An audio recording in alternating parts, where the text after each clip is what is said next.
Mornings have a rhythm. You can hear it, feel it. And at Quaker, we fuel it. With 100% whole grain oats and a good source of fiber in every bowl, helping you turn that rhythm into your soundtrack for a great day. Fuel to start whatever's next. Quaker, official sponsor of FIFA World Cup 26. Let's go! Listen to the heartbeat. Chevy is called the heartbeat of America for a reason. With SUVs made to move with your rhythm. The versatile Equinox tackles your entire day.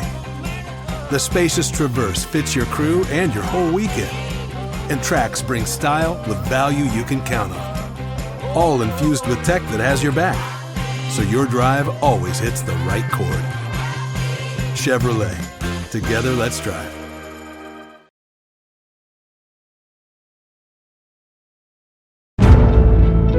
Welcome to The Hypnotist, the show that gives you inside access to cutting-edge hypnosis with real clients facing genuine issues.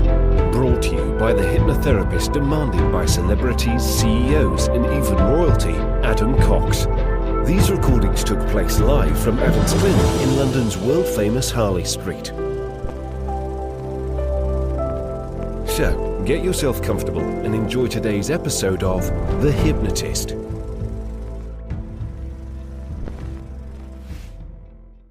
Hi, it's Adam here, and you're about to listen to a hypnosis session about anger and injustice. And injustice, or a lack of fairness, is a very natural trigger to make people riled up, angry, or frustrated.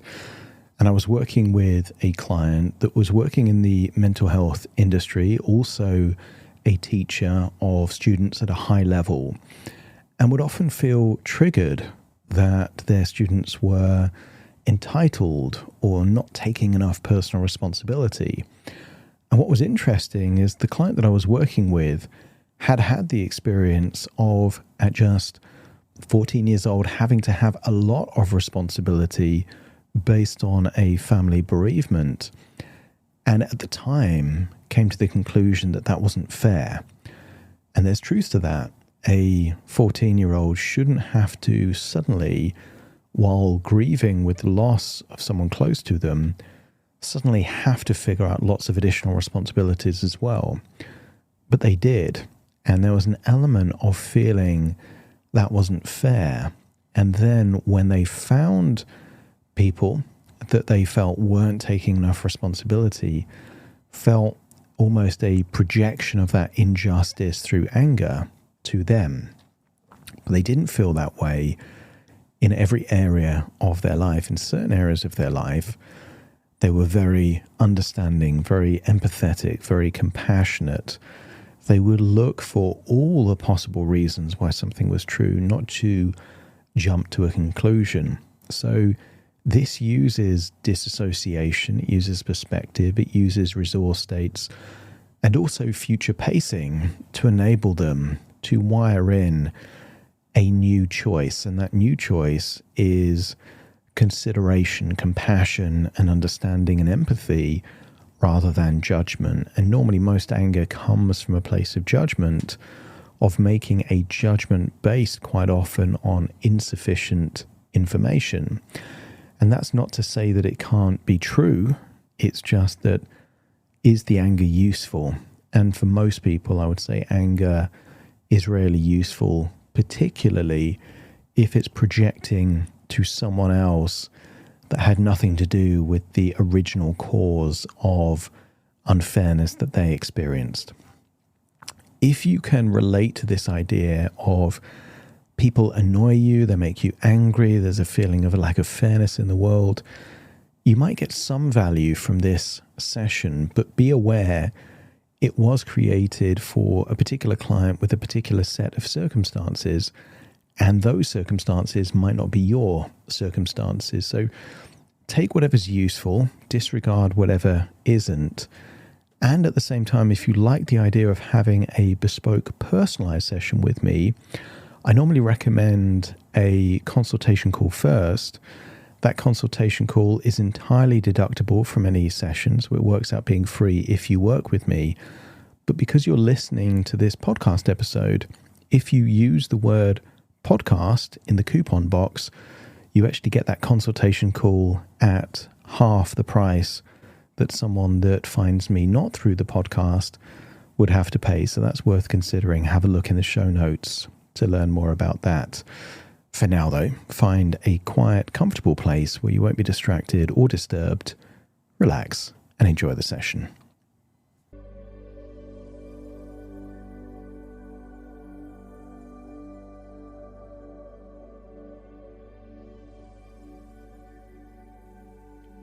Take a deep breath in.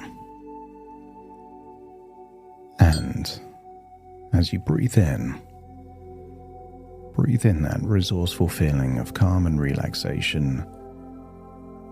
And as you exhale, just allow your eyelids to close. And as they close, feel the weight of those eyelids. Feel a ripple of relaxation going from your eyes down your cheeks into your jaw. Breathing in relaxation and exhaling tension.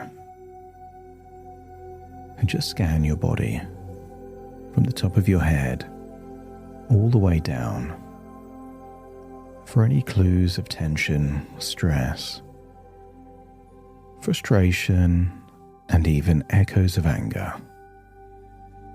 And just set the intention that on every outward breath to release incrementally anything that isn't needed right now.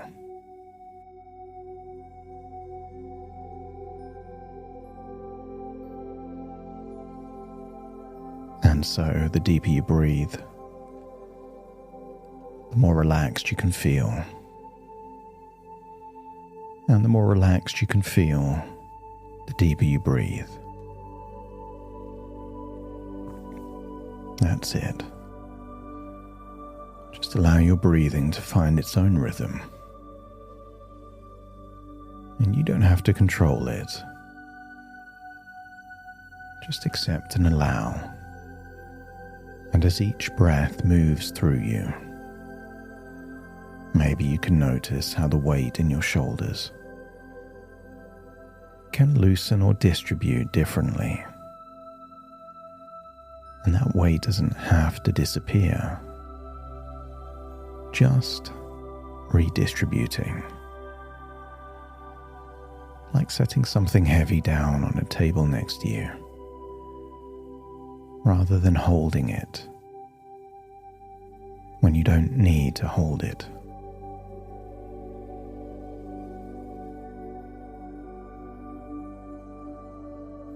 And as you breathe in and breathe out, you realize that your body already knows how to let go. It's been doing it your whole life while sleeping, surrendering the vigilance, releasing any high alert, allowing rest without cost.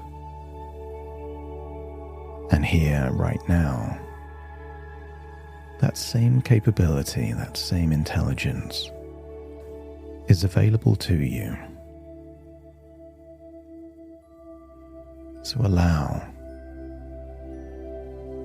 the chair, the sofa, the cushions to just take your weight, to allow gravity to do what you usually resist. And on that outward breath, allow yourself to go deeper and to arrive somewhere quieter than the breath before.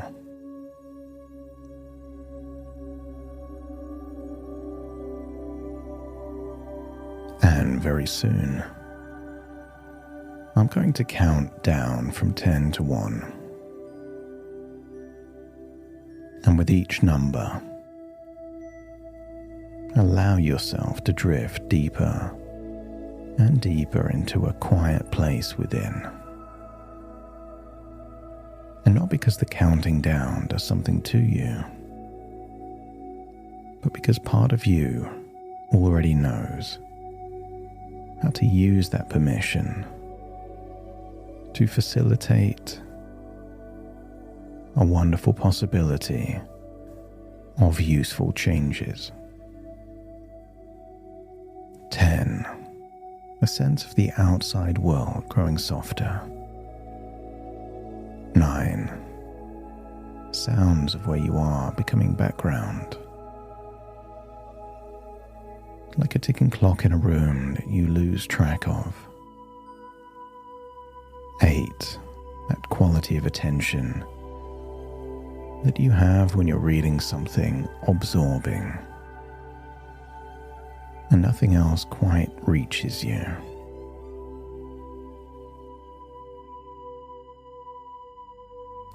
7, deeper still, and then 6. Even more relaxed with each count now.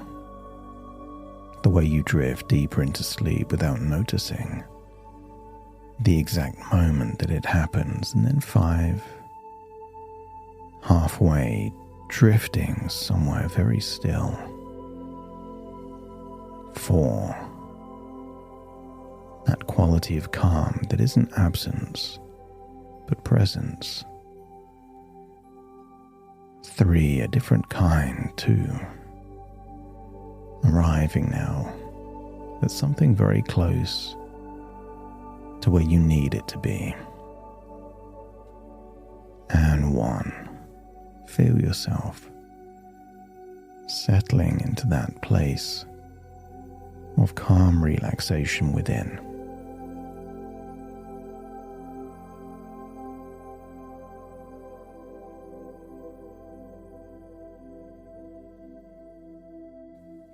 And I want you to get a sense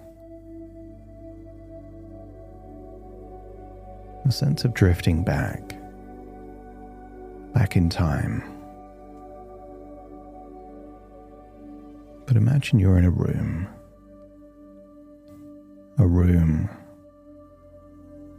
with a large TV screen or your own personal cinema. Because when we go back to this place, I want you to feel that you are safe to return there. You will observe not as you were, but as you are now. You're not returning to it. You're visiting it as an observer, as someone who already knows how the story continues. So imagine that large screen, and imagine starting to see a younger version of you, perhaps 14 years old.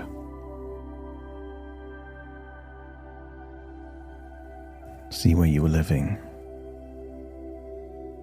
your bedroom, the kitchen, the space. And I want you to observe that version of you facing the ordinary weight of an ordinary day.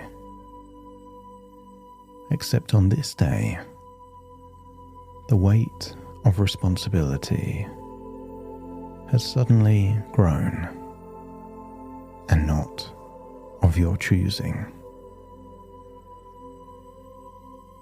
You're in your body seeing this younger version of you. And notice that they're doing what needs to be done.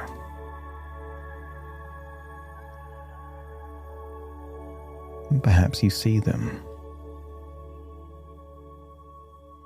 with additional responsibilities, things they needed to learn, things they had to figure out. And not doing it through choice, doing it through necessity. And yet see how resourceful they are. Managing grief alongside learning new responsibilities.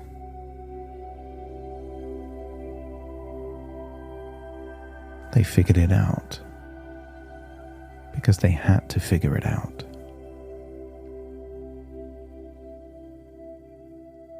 I want you to see a different way of looking at responsibility. So many people see responsibility as a burden, a chore, a weight to carry.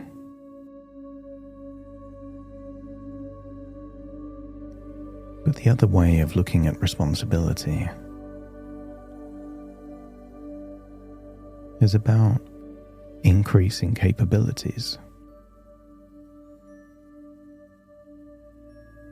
You've heard the story of how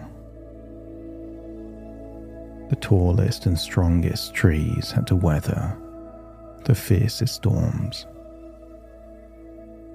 Capable adults had to learn real responsibilities. And I want you to see that younger version of you. That even though you learn through necessity and not choice, I want you to see that you coped, you became capable, you figured things out.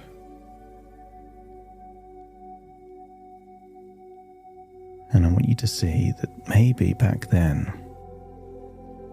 you didn't see it as growing your capabilities. Perhaps back then you saw it as something unfair, unjust.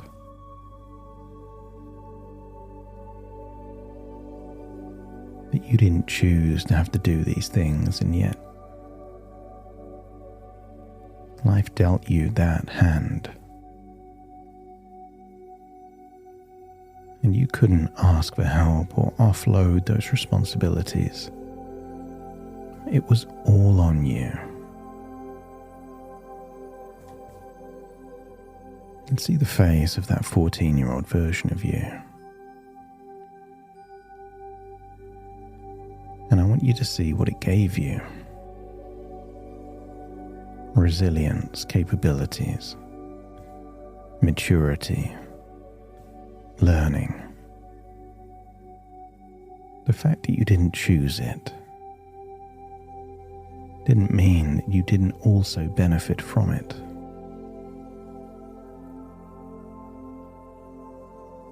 And maybe part of you thought, this is too much for one person. And maybe you can say accurately that you did deserve more support than you got. And you can say, the fact that you did manage doesn't mean that you should have had to manage alone. All of that can be true.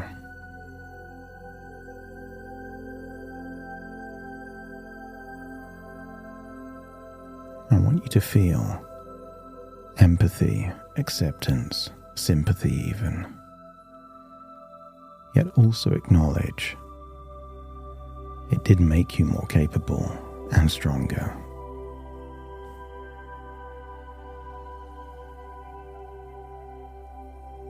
And notice that as you do,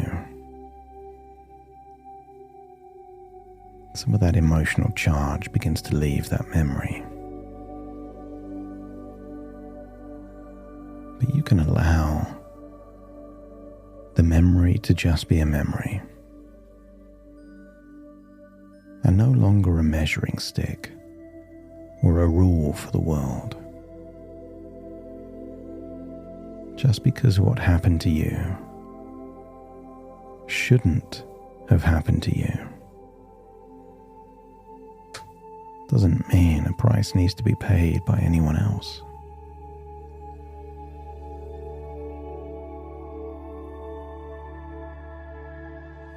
want you to see the screen change and see how you are when you're working with a client.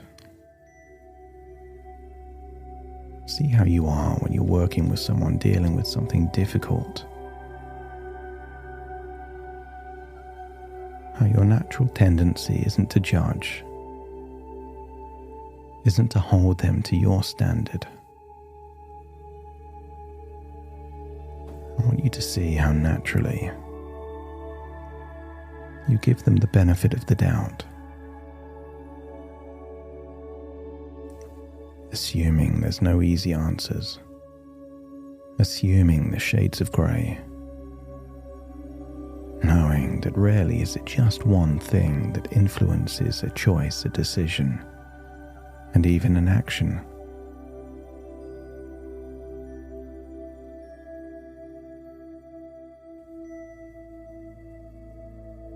I want you to observe how naturally you become curious and understanding and gentle,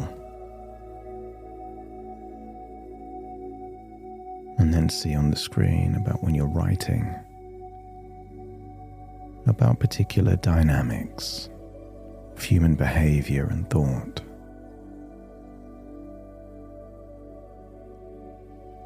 Notice how curious and open. No easy answers, no just one variable.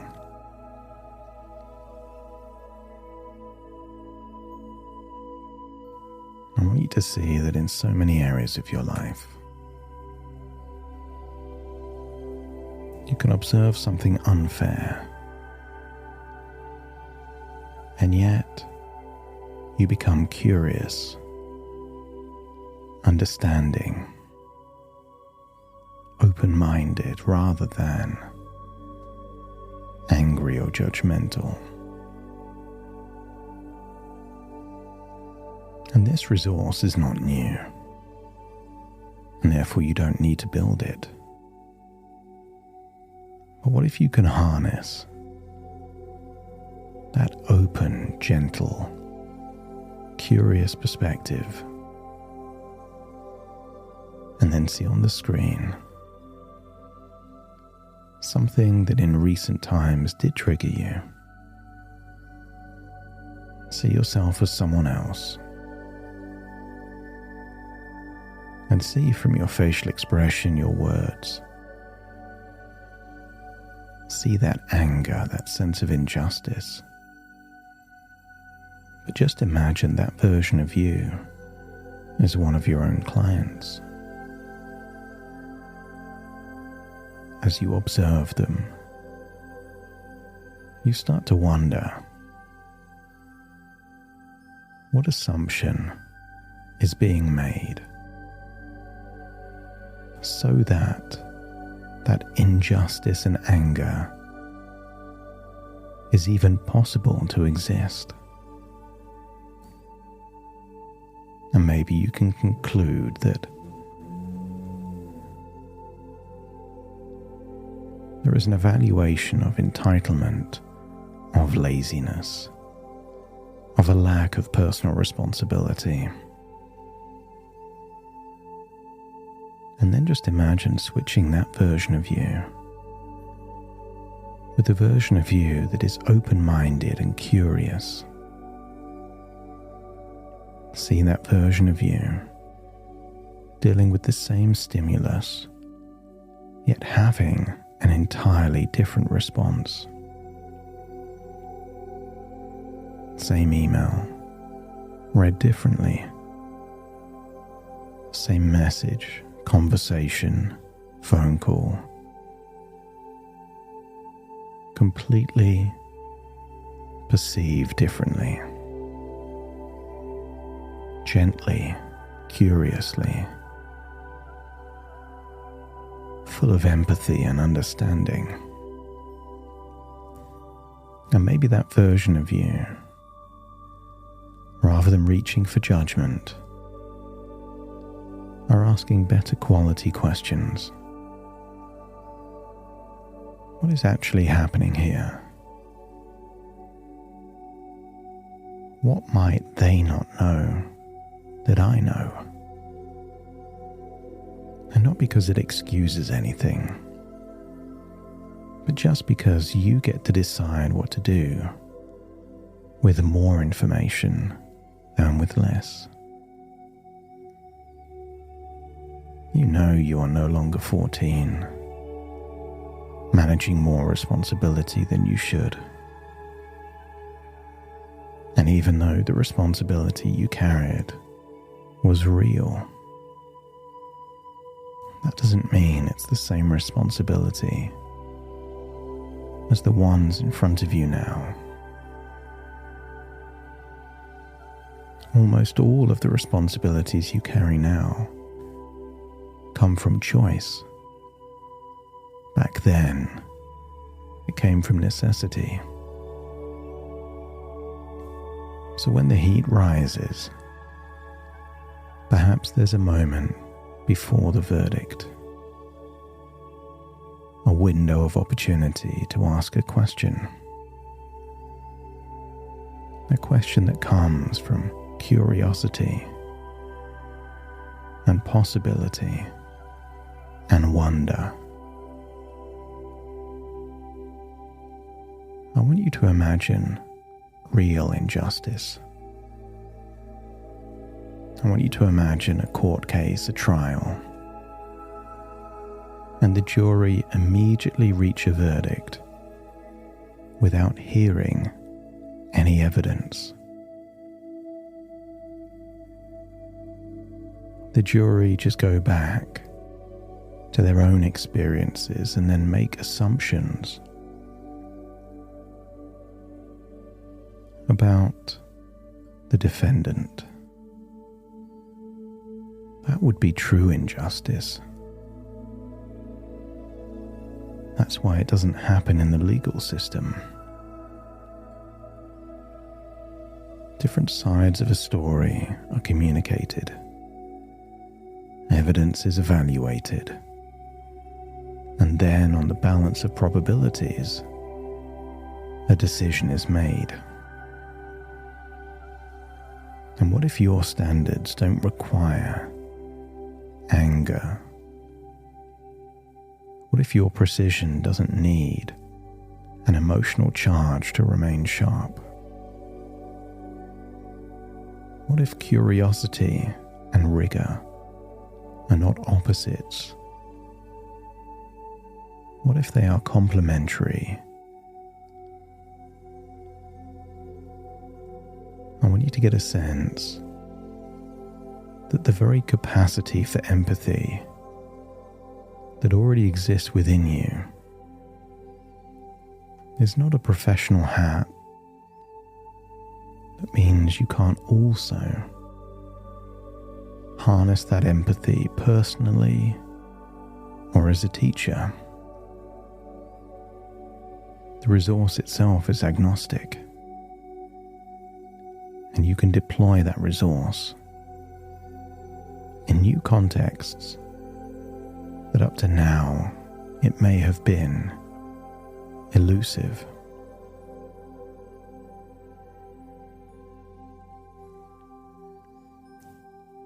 You carry what is yours to carry, and you can choose to no longer confuse other people's struggles with an attack on your standards. You are someone who has always known how to manage under pressure, and you're becoming someone who more and more manages with curiosity as well as competency. You start to see more when you wonder than when you judge. And you are already someone who knows how to wonder. The weight you carried, the burden you carried in your past does not mean it's unfair that other people didn't have to carry that same burden. And perhaps now you can see at some level it was a gift. It gave you resilience and capabilities to learn to become independent, self-sufficient. But not everyone had that same opportunity to learn that you did. And so with that empathy, curiosity, and new level of perspective, imagine it's 1 week from now, and you receive a call or an email that in the past would have triggered you. Only now you look at it through the lens of, what if this individual has been deprived of the kinds of responsibilities you had to endure? I wonder if perhaps you could help them learn about self-sufficiency, independency, personal responsibility in a less harsh way than you had to learn it. And if that starts to feel different than it used to, let me know by nodding your head. You can help them in a way that no one helped you. Wouldn't that be a wonderful gift? To teach people how to be more resourceful without the harshness of an unexpected rug pull or the brutality of unexpected consequences. So as you breathe in and breathe out, feel that this is rippling backwards and forwards in time like a pebble thrown into a pond, reaching every part that has happened and will happen.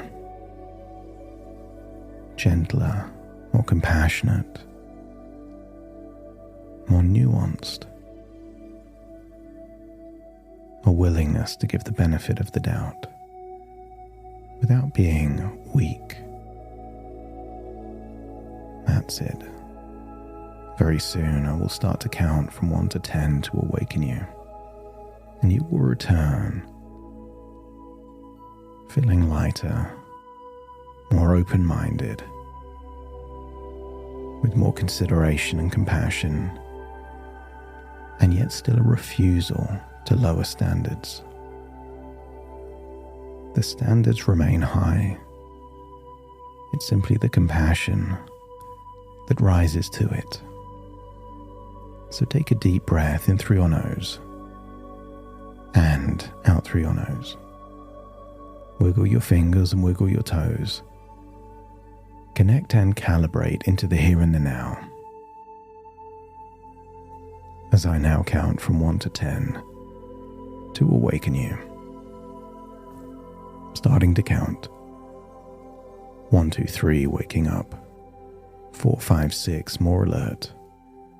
7, 8, open your eyes, open your eyes. 9, 10, wide awake, wide awake, wide awake.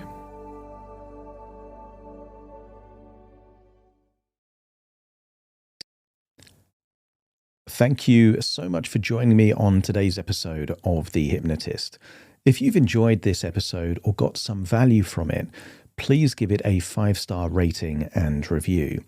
And maybe you know someone that would also benefit from this particular episode, in which case share the episode with them so they can also get the benefit too. And if you would like to listen to this episode where it's just the hypnosis, so no intro, no outro, no explanation, just the hypnosis and completely ad-free, there will be a link in the description where you can subscribe at a very low cost and only get access to the hypnosis. So if that's of interest, please check that out. Thank you again for being a regular listener of The Hypnotist, and I'll see you again soon for more.